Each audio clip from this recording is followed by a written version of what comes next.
It happened in front of everyone. The teller pushed the check back like it was fake, raised her voice, and called security, as if the only crime this woman committed was walking into the bank with black skin. People turned, heads lifted. A few phones slid discreetly into recording mode. And the woman who caused all the commotion, she didn't yell. She didn't argue. She just stood there, holding the check quietly, like someone who came to do business, not beg for permission to exist. Her name was Maya, and she had walked into that branch to cash a company-issued check. A check from the very institution that now treated her like a threat. "Ma'am, step away from the counter," the teller snapped, her voice sharp and theatrical, the kind used when someone wants witnesses. "This check is suspicious. We don't cash fraudulent instruments here." Fraudulent. The word carried across the lobby like a slap. Maya blinked once, not in surprise, but in disbelief that she was reliving a scene she thought belonged to history books, not glass-wall corporate America in 2025. "This check was issued by your bank," Maya said, voice controlled, almost gentle. "It's signed by the regional office." "I said step back," the teller repeated loudly, making sure her eyes stayed locked. She wasn't just refusing the service. She was performing the refusal. Two security guards moved closer. Maya inhaled slowly, placing the check back on the counter, without pushing it forward. "You could verify it, call the regional office.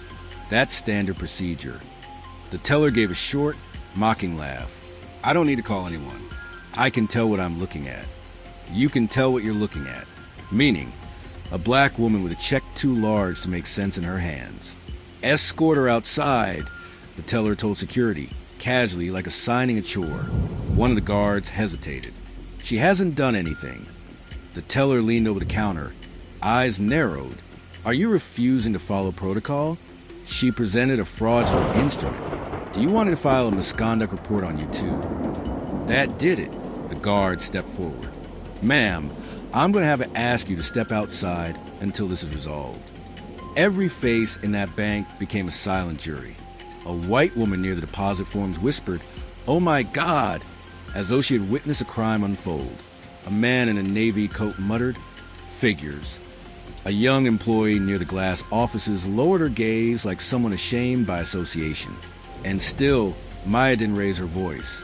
She held her palm up slightly, not in surrender, but with the grace of someone who has stood in storms before. "I am not stepping outside because you are uncomfortable with my skin," she said quietly, but in the kind of quiet that forces itself into people's ears. The teller scoffed loudly. "Security, remove her, now." The bank manager, a middle-aged man with a polished badge and an arrogance that walked before him, emerged from his glass office. "What is the problem?" he asked, not kindly, impatiently, like someone interrupted from productivity by undesirables. The teller pointed at Maya, like she was pointing at a trespasser.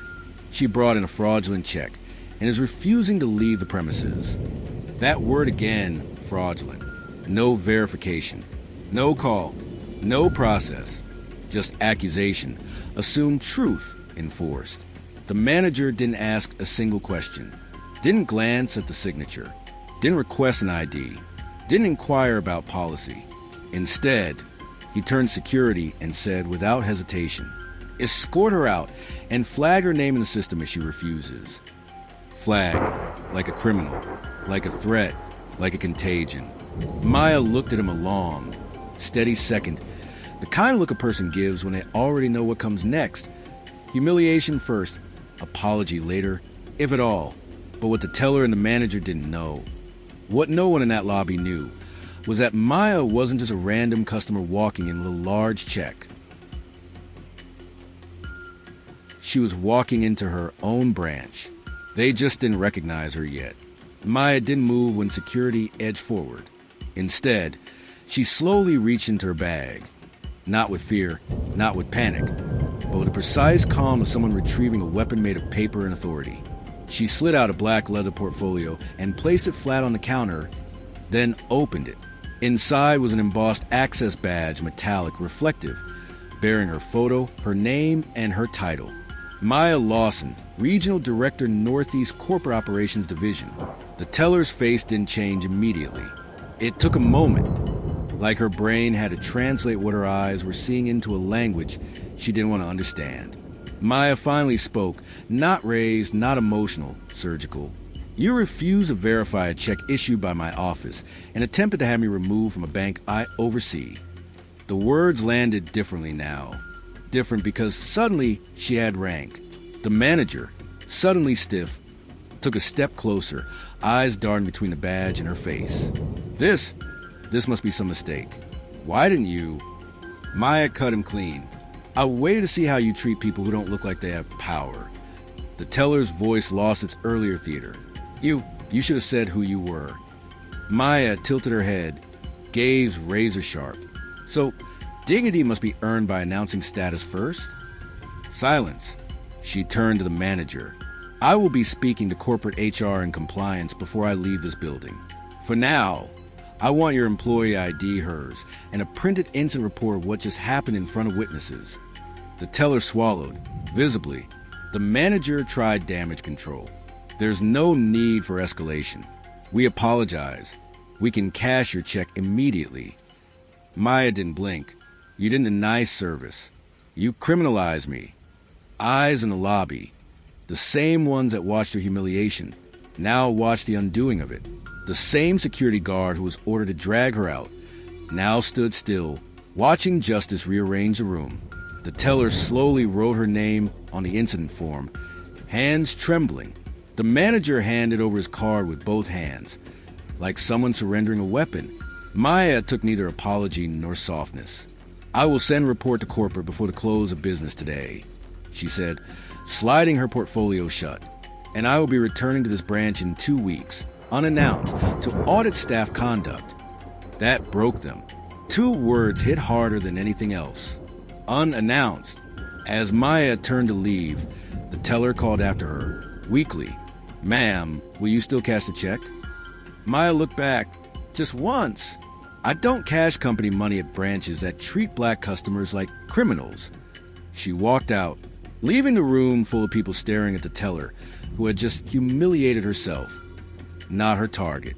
And as the glass doors closed behind her, the manager exhaled like someone who already knew careers were about to end. 2 weeks later, Maya walked back into the same branch, unannounced, clipboard in hand, ready to observe silently. But she didn't need to wait long. Before she even reached the counter, she heard again the same teller, the same tone, the same script, this time directed at a quiet, elderly black man holding a withdrawal slip. Her voice was loud, accusatory, dismissive. The exact replay. The entire lobby froze as Maya stepped forward and spoke with the authority of someone who no longer needed to test anything.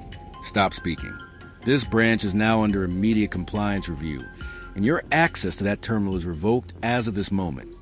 The teller turned, and that single moment was a real ending. It wasn't Maya's title that destroyed her.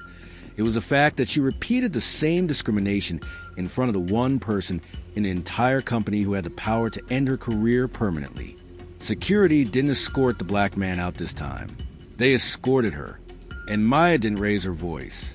She didn't have to, because some people don't learn until justice walks back in the door, wearing the same skin color they tried to humiliate.